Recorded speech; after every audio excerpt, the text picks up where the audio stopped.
Hey everyone, welcome back to Secrets of Social Impact Communicators. I'm your host, Nate Burt. On today's podcast, I'm thrilled to host a conversation with Philip Deng, who is the co-founder and CEO at Grantable.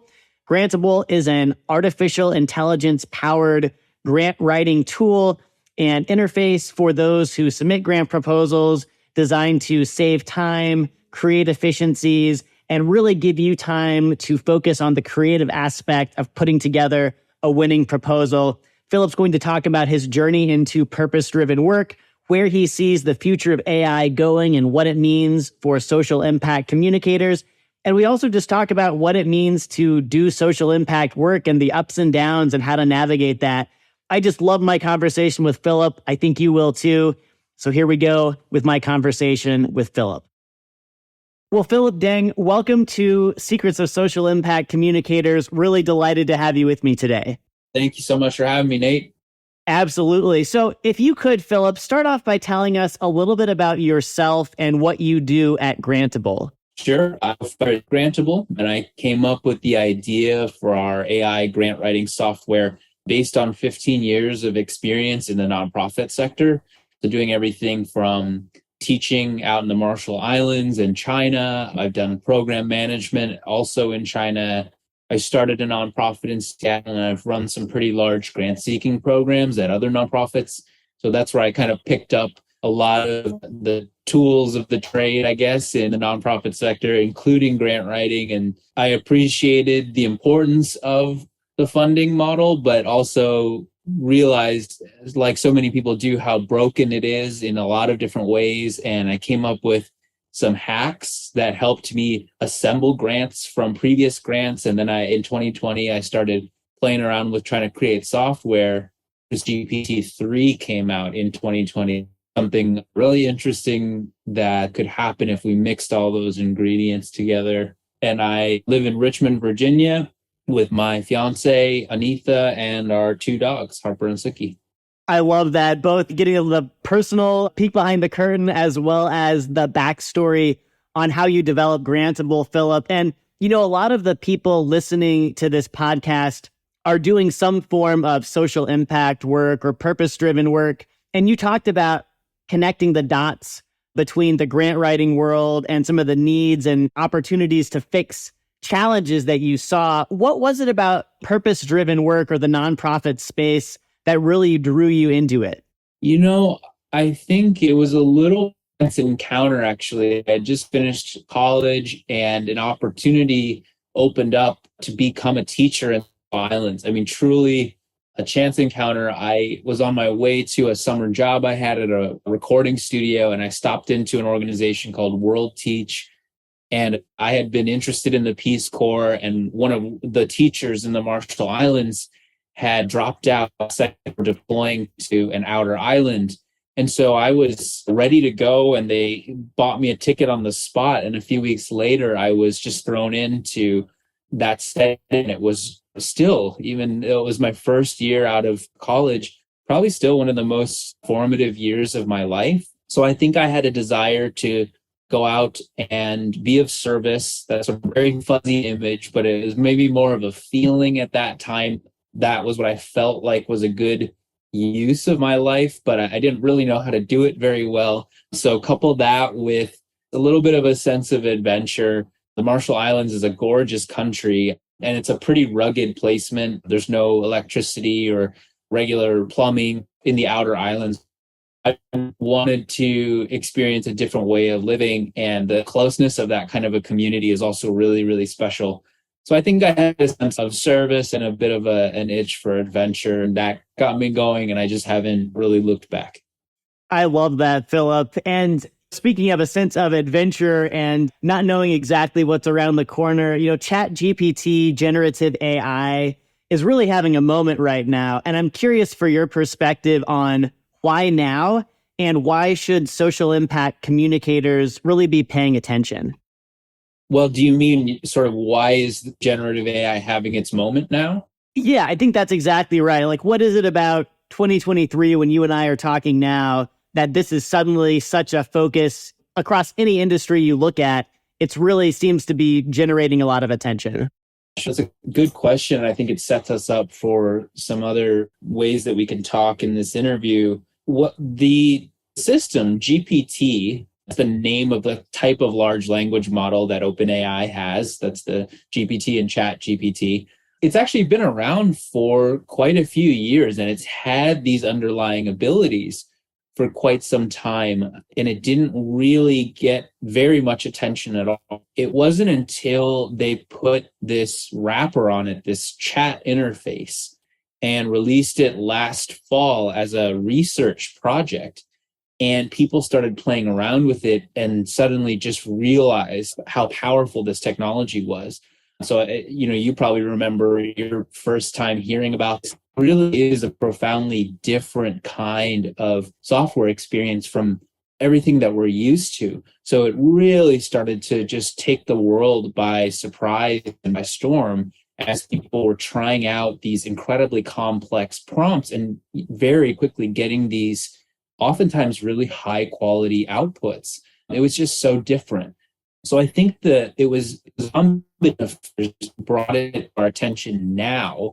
On the back end, we've reached a point where there's so much data online, and computing power is at unprecedented levels to be able to process and find the mathematics behind all of this content. So this convergence of the amount of data, the amount of computation, and this interface, this super simple chat interface that made it so that any single person could immediately grasp the gravity of what generative AI could do. All of those things came together late 2022, early 2023. So that's why I think it's having this moment.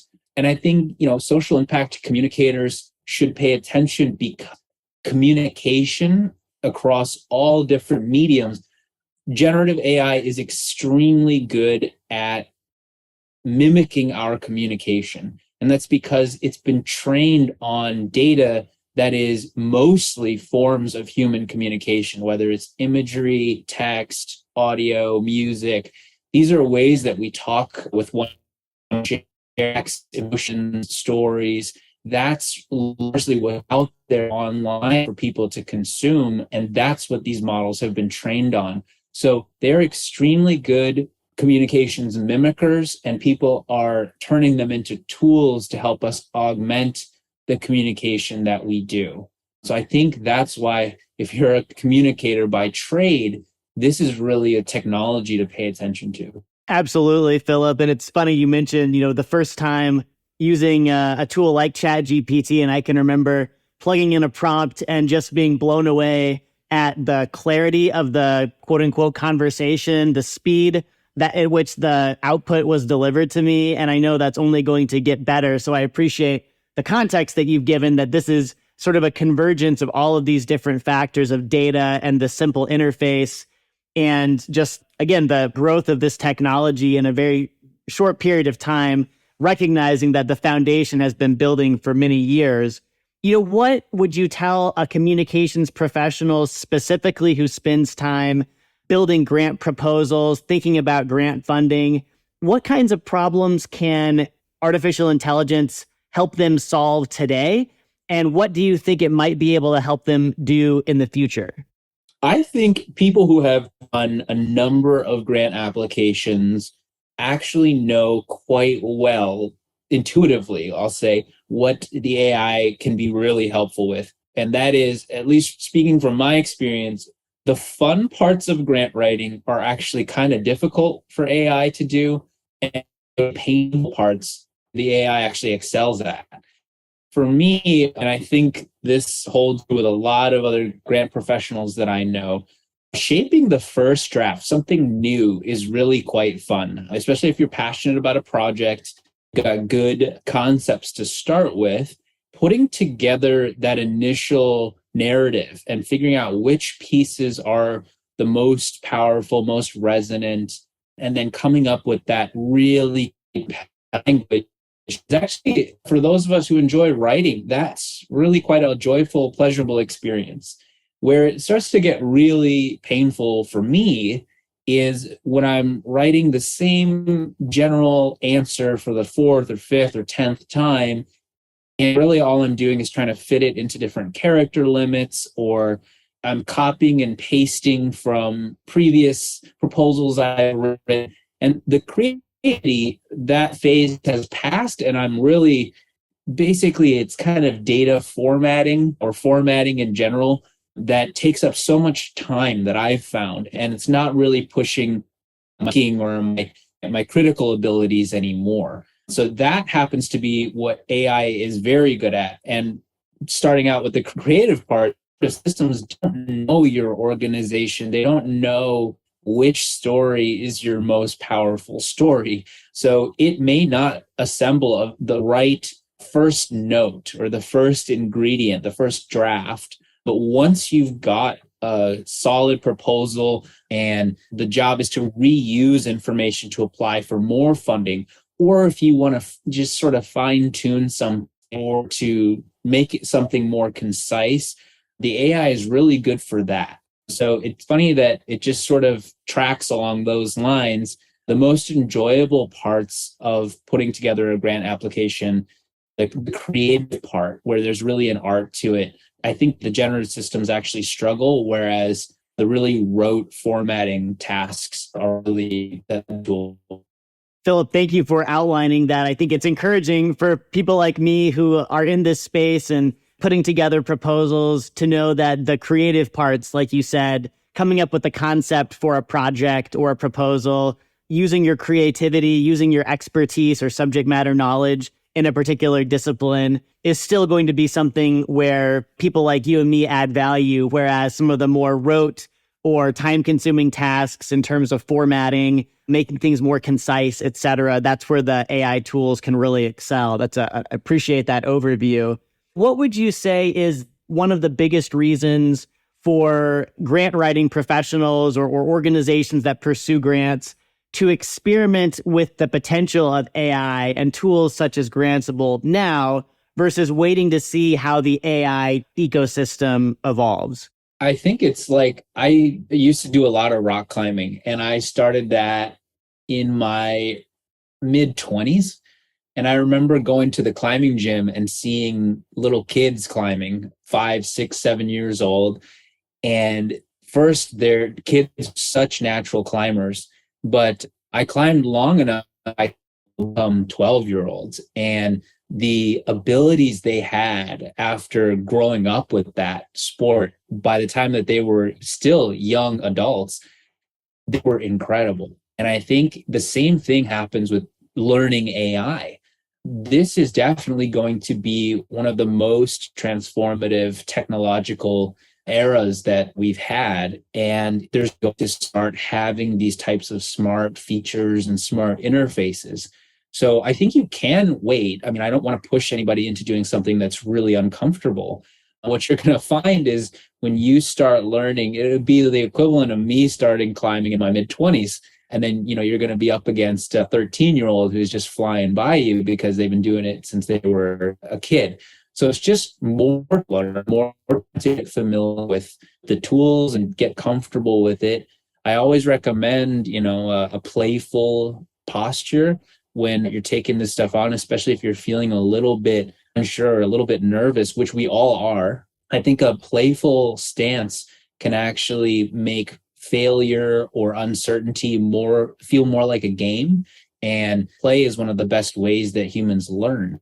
It's sort of your reasons for learning AI now. That's what I would say. In a broad sense, though, I've been writing a lot about how I see nonprofit, the sector as a whole, really having the opportunity to play an important role on AI governance and AI alignment. This technology is so powerful.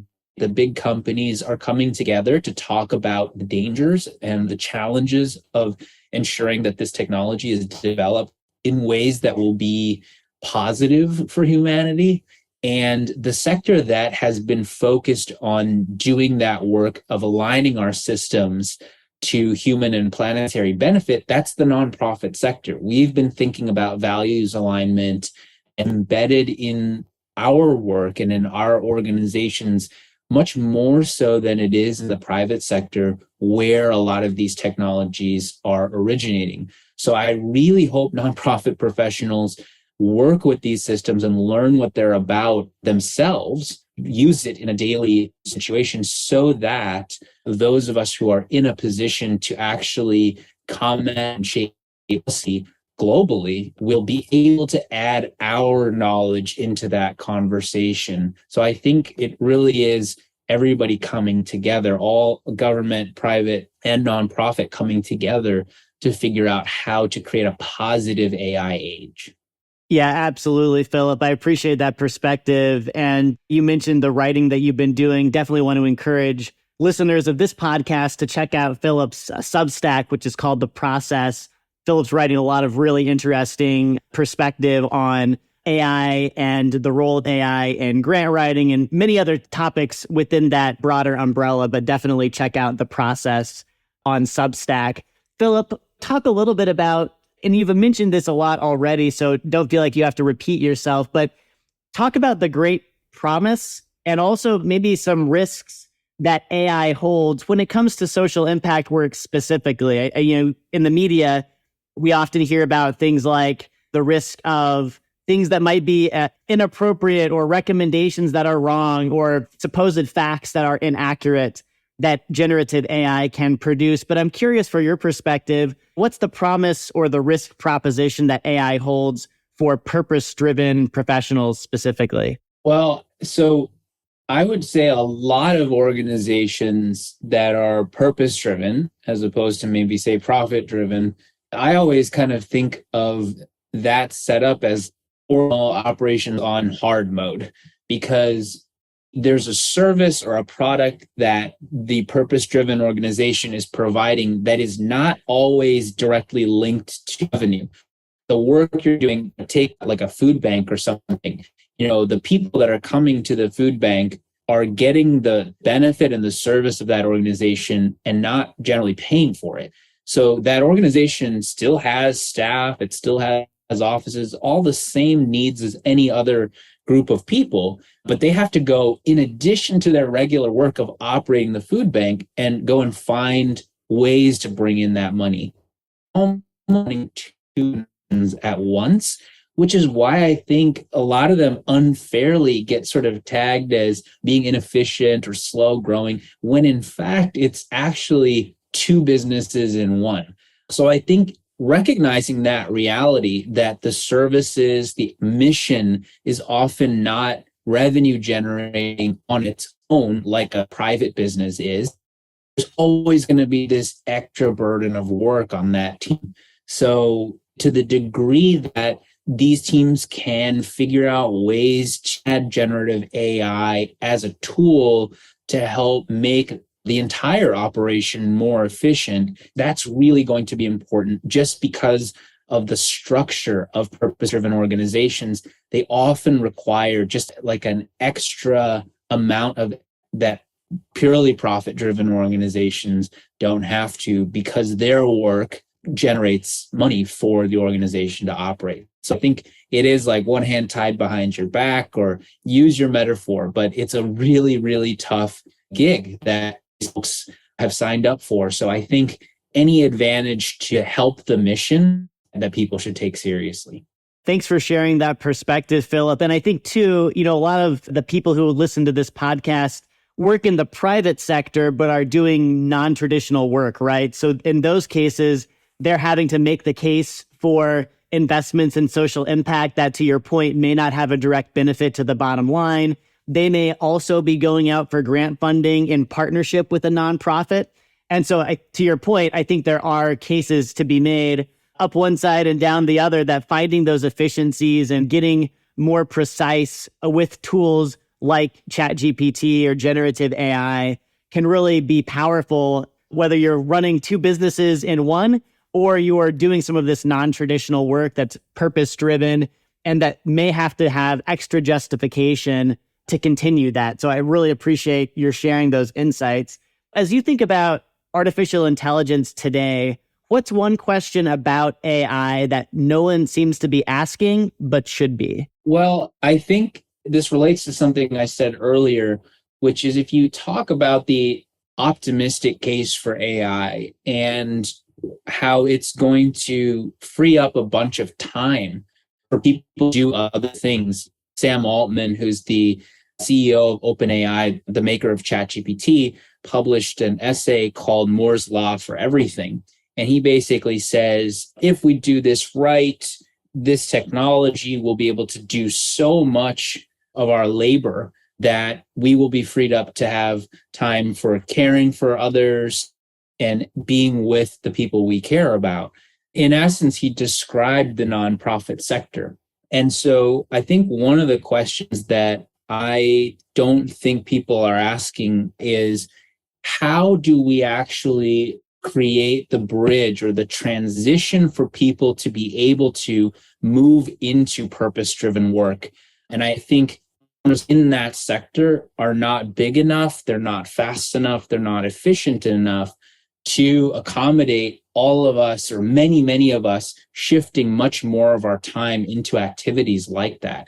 So I still think, again, that's why I think the nonprofit sector or the purpose-driven sector has so much to offer this conversation, because the ideal scenario that people are describing much larger purpose-driven focus or social impact focus.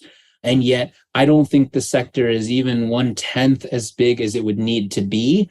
And I don't think people are talking about, how do we create the space within our sector, within our field? How do we create the interest, the culture, the infrastructure to make space for people to transition? Because we just change a bunch of jobs or shrink down the amount of work that there is, and then figure out how to move people into social impact, purpose-driven work after the fact. I really think there's a lot of work to be done to create the space now and create that bridge and that transition. And I think everybody's really more focused on all the cool stuff that generative AI can do, which is the classic traps of, I think, human thinking, or modern thinking anyway. So I think looking forward a little bit more and then looking at our sector, it can bring a lot of value to that big conversation. Yeah, Philip, absolutely. And for those listening, that is a challenge to all of us to start building those bridges to let more people engage in this kind of purpose-driven social impact work before it becomes necessary to do so. Because to your point, Philip, I'm confident there's a lot of infrastructure and upskilling or reskilling or whatever it might be to make that a possibility. The next question, Philip, I had for you was, what's one thing you do to stay sane while you're navigating sort of the inevitable ups and downs of purpose-driven work? It's the basics. It's not any sort of big surprise, but I mean, it's taken me quite a while, many years to learn this, but start with sleep, diet, exercise. And Sure. I still don't hit all of those boxes. I still don't check all those boxes on every day. And I just know I'm much more conscious these days of how degraded my thinking, my perspective, my emotional reserve is when any of those key factors is really off.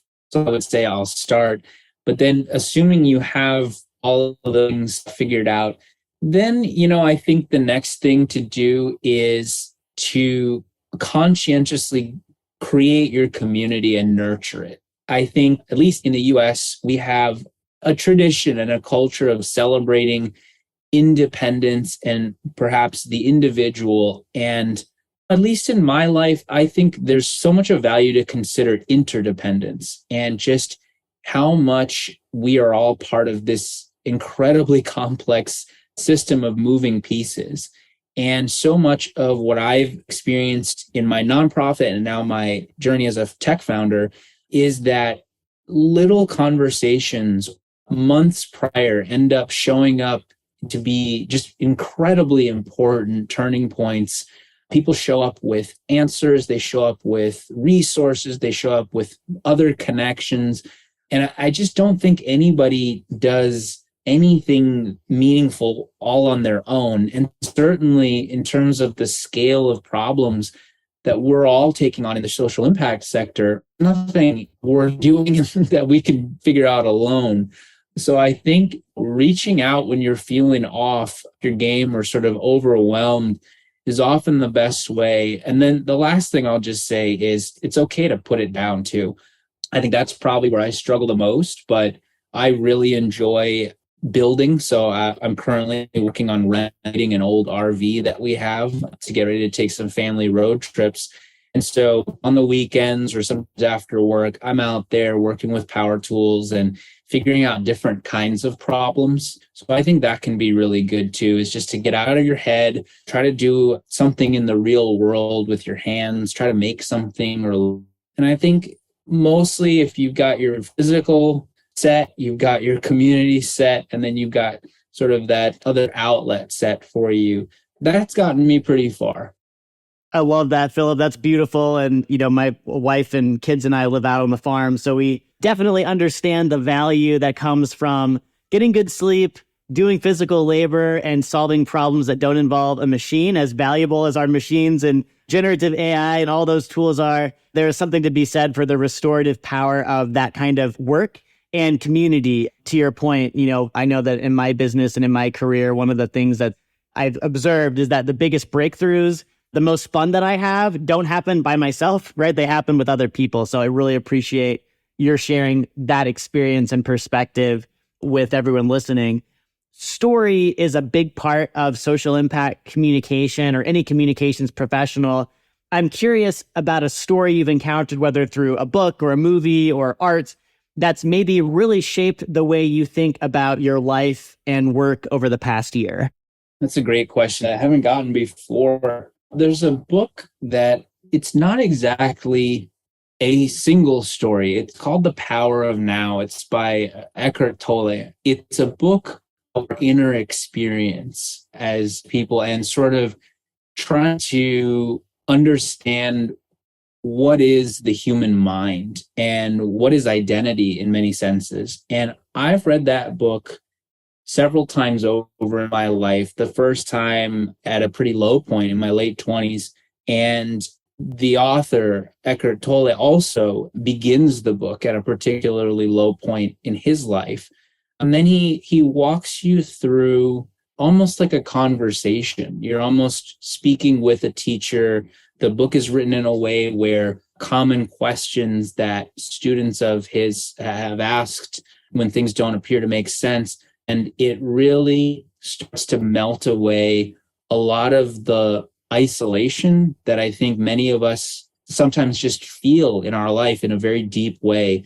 I know a lot of people have written about loneliness that is sort of gripping our society right now. And I think The Power of Now, this book, which I know the title's a little bit campy or whatever, but it's a really accessible book and it's really spoken to me. And it's really been like a mirror, honestly, to hold up to my inner experience, the voices that we all hear, the emotions that we experience, the thoughts and the loop and cycles. And that book has been really, really powerful and has changed the way that I think about my life, that I think about the other people around me. Certainly, not even my work, but the way I approach my work. So I definitely recommend that book. And I give it out frequently as a small gift to just people that I care about and that I've had a great conversation with. So that's one. That's awesome, Philip. The Power of Now. I'm adding it to my reading list. Thank you for the recommendation. That's tremendous. So I have two final questions for you, Philip, and then we'll wrap up. You've been very generous with your time and given us a ton of insight to consider and think about. When people look back on the life and contributions of Philip Deng, what do you want them to say? I don't really think I want them to say anything, but I think about this scenario a lot. I like the question, but I think about the end of my life. I just want to be an unshakably happy old man. I love that. Lots of smiling lines on my face. I want to be healthy. I want to have been in my place, in my home with my family for many decades by the time that the end of my life comes. I just want to feel satisfied. I want to feel tired in the sense that I've lived everything that I had in me and just at peace. So I think whatever people say, if I'm so fortunate as to have a conclusion like that, where I just pass peacefully in my home, feeling that will probably be, exactly right. So rather than any sort of putting words in their mouth, I think I'm aiming at that for my life, and that's probably one of my main ways that I think about what I'm doing. I think that's tremendous, Philip. Thank you for sharing that. I love that. Unshakably happy old man. I think it's a tremendous visual image and something wonderful to aspire to. Philip, really important final question for you. Where can people go to follow you and to find out more about the work you're doing as you lead Grantable? Yeah, you mentioned it earlier. I put a lot of time and energy and thought. It's probably my blog. It's called The Process. It's at philipdeng.substack.com. It's probably the hardest thing I do every week is to try to figure out a new person and then write credibly and thoughtfully. And I'm always just flabbergasted that it takes me hours, and then Substack tells you the reading time. It estimates the reading time. It's like 5 minutes. Oh my gosh, how could it take me an hour per minute to produce this stuff? But it does. And I set a goal for myself at the beginning of the year to write every week this year. So I think that's probably the best way to stay up to date with sort of what I'm thinking about. And you can also get in touch with me on Substack really easily. I try to respond to all my comments. And then as for Grantable, it's grantable.co. And you can definitely check us out there, sign up for a free trial. And again, you stay for free forever. If you like the software, then there are also ways to subscribe and get a better deal on AI. But yeah, get in touch there. Let us know what you think is working and what we can do better. It's grantable.co. And my blog is philipdeng.substack.com. Fantastic. Well, Philip, we'll make sure to include both the link to your Substack as well as to Grantable in the show notes. I just want to say thank you so much. It's been a tremendous privilege, and I've learned so much from you. And thank you for your generosity in spending time with me and my listeners today. Well, thanks for the opportunity, and don't be a stranger. And that goes for the listeners as well. Like, I'd love to stay in touch with everybody and keep this conversation going. I think we're only just at the beginning of this thing, so we need everybody together. I couldn't agree more, Philip. Really look forward to continuing the collaboration in the future. And thank you so much. We'll talk to you soon. Thanks, everybody. Well, that's going to do it for today's episode. I hope you enjoyed the conversation with Philip Deng. And look, if you're not using artificial intelligence tools today, that's okay. At the same time, I encourage you to check it out. See what you can come up with in terms of greater efficiency, creativity, etc. It's not the end all be all, but it could be a game changer, whatever you do in social impact communication, and especially if you do grants in any capacity. I want to thank Lee Williams, who edits and produces our show. Thank you for listening. If you liked today's episode, please rate and review on the podcatcher of your choice. Until next time, I'm Nate Burt. Bye-bye, everybody.